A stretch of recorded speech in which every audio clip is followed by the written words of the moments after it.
నమస్తే VTV political ఛానల్‌కు స్వాగతం. ఆంధ్రప్రదేశ్ మాజీ ముఖ్యమంత్రి వైఎస్ జగన్మోహన్ రెడ్డి ఇవాళ గురువారం నాంపల్లి కోర్టుకు హాజరు కాబోతున్నారు. దాదాపు 6 ఏళ్ల తర్వాత సీబీఐ కోర్టుకు వస్తున్నారు.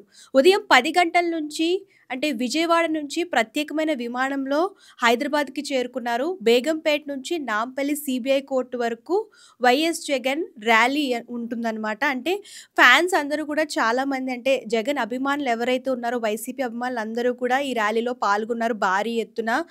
బేగంపేట్ ఎయిర్‌పోర్ట్‌కు భారీగా చేరుకున్న జగన్ అభిమానులైతే అక్కడ చూసుకున్నట్లయితే ప్రస్తుతం అంతా కూడా రద్దీ వాతావరణం నెలకొంది. అక్కడ జగన్ అభిమానులందరూ కూడా చాలామంది ఉన్నారు. సో, ఇప్పుడు ఏంటంటే నాంపల్లి కోర్టుకైతే హాజరు కాబోతున్నారాయన. సో, మరి అంటే సాయంత్రం లోపు బయటికొస్తారు. ఈ కోర్టు ఇయన్నీ కూడా జరిగిన తర్వాత. సో, చూడాలి అసలు కోర్ట్‌లో ఎట్లాంటి డిస్కషన్స్ జరుగుతాయి? అలాగే ఈ అభిమానుల రద్దీ ఎప్పటి వరకు ఉంటుందో? సో, అలాగే మీరు కూడా జగన్ అభిమానులైతే కామెంట్ రూపంలో తెలియజేయండి. మోర్ ఇన్ఫర్మేషన్ కోసం సబ్స్క్రైబ్ చేయడం మర్చిపోకండి.